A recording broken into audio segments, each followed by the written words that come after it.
Let's dance in style, let's dance for a while. Heaven can wait, we're only watching the skies. Hoping for the best, but expecting the worst. Are you gonna drop the bomb or not?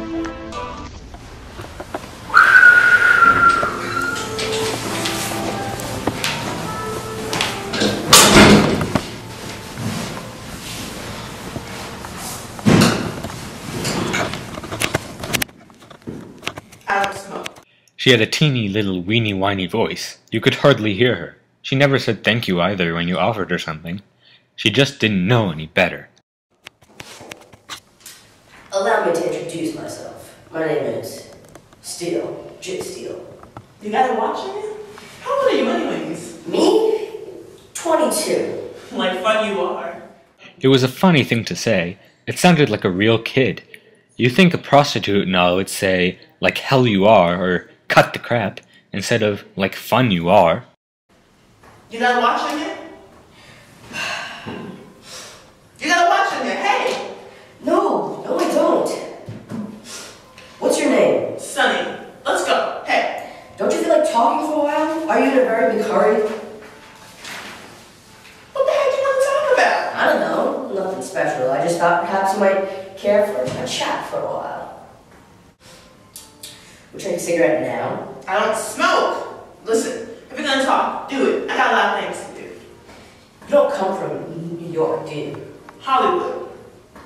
You got a hanger? I don't want to get my dress all wrinkly. It's brand clean. Sure.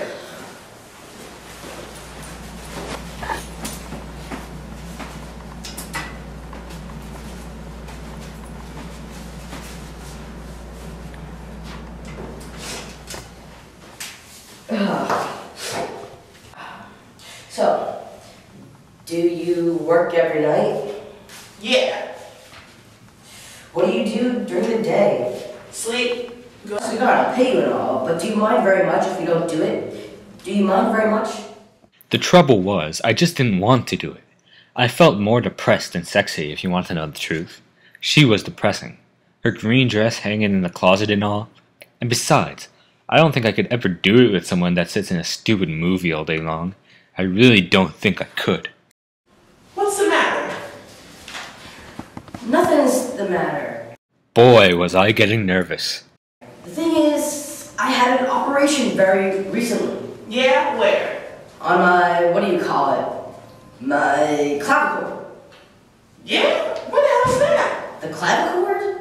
Well, actually, it's in the spinal cord. I mean, it's quite always down in the spinal cord. Yeah? That's tough. You're cute. She made me so nervous I just kept lying my head off. I'm still recuperating. You look like the guy in the movies. You know, who's this? You know who I mean. What the heck's his name? Sure you know. He was in the picture with that Melvin Douglas. The one that was Melvin Douglas' son. That falls off his boat. You know who I mean. No, I don't. I go to the movies as seldom as I can. Okay, do you mind cutting it out? I'm not in the mood. I just told you. I just had an operation. Listen, I was sleeping when Grace Marie woke me up.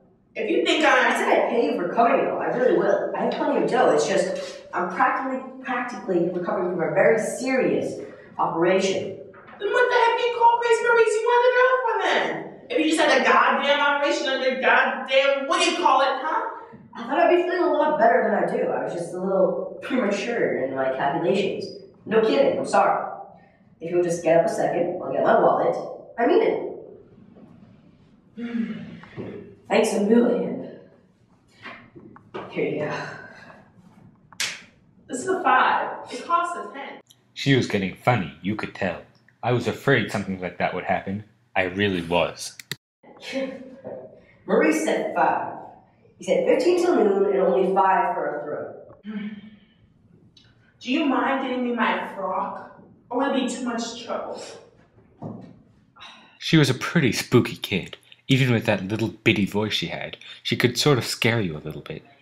If she'd been a big old prostitute with a lot of makeup on her face and all, she wouldn't have been half as spooky.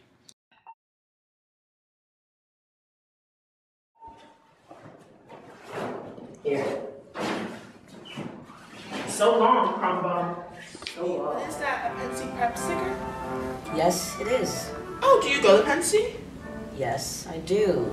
Oh, how lovely. Perhaps you know my son Ernest Morrow. He goes to Pensy. Yes, I do. He's in my class. Ernest was doubtless the biggest bastard that ever went to Prince.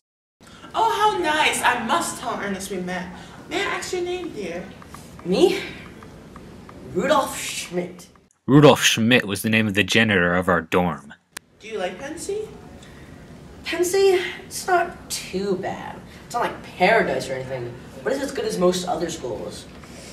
The faculty there, though, are pretty conscientious. Well, Ernest just adores it. I know he does. Then I started shooting the old crap around a bit. He adapts himself very well to things. I mean, he really knows how to adapt himself. Do you think so? Ernest? Sure. I just broke a nail getting out of a cab. Ernest's father and I sometimes worry about him.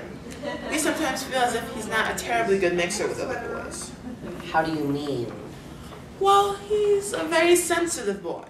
Sensitive. That killed me. That guy Morrow was about as sensitive as a goddamn toilet seat. He's really never been a terribly good mixer with other boys. Perhaps he takes things a little more seriously than he should. Would you care for a cigarette? I don't believe this is a smoker, Rudolph. That's alright. We can smoke till they start screaming at us.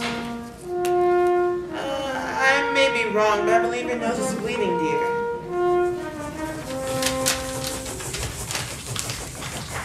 I got hit by a snowball. One of those really icy ones. I liked her, and I was beginning to feel sort of sorry I told her my name was Rudolf Schmidt. Old Ernie? He's one of the most popular boys at Pensy. Did you know that? No, I didn't. It took everybody quite a long time to get to know him. He's a funny guy. A strange guy in lots of ways. Like when I first met him. When I first met him, I thought he was kind of a snobbish person. That's what I thought. But he isn't. He's got this very original personality that takes you a little time to get to know him. Then I really started chucking the old crap around.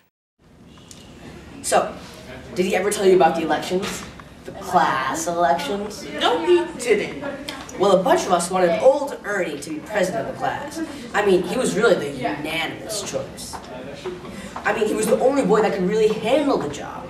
But then the other boy, Harry Fencer, was elected because Ernie wouldn't let us nominate him. He's so darn shy and modest and all. Did he tell you about it? No, he didn't. That's Ernie. He wouldn't. That's the one to fall in with. He's too shy and modest. You really ought to get him to relax occasionally. Would you care for a cocktail? We can go in the club car, alright? I was feeling in the mood for one myself. Dear, are you even allowed to order drinks?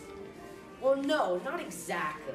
But I can usually get them on account of my height and quite a bit of gray hair. Come on, join me. Why don't you?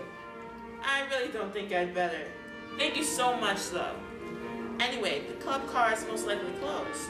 It's quite late, you know. Ernest wrote that he'd be home on Wednesday. That Christmas vacation will start on Wednesday. I hope you weren't called home suddenly because of illness in the family. No, everybody's fine at home. It's me. I have this operation. Oh, I'm so sorry. It isn't serious. I just have this tiny little tumor on the brain.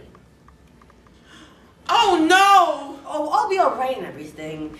It's right near the outside, and it's a very tiny one. They can take it out in like 2 minutes. We didn't talk too much after that. She started reading this Vogue she had with her, and I looked out the window for a while. She got off at Newark. She wished me a lot of luck with the operation and all. She kept calling me Rudolph. Then she invited me to visit Ernie during the summer at Gloucester, Massachusetts. She said their house was right on the beach, and they had a tennis court and all, but I just thanked her and told her I was going to South America with my grandmother, which was a really hot one, because my grandmother hardly ever even goes out of the house, except maybe to go to a goddamn matinee or something. But I wouldn't visit that son of a bitch Morrow for all the dough in the world, even if I was desperate.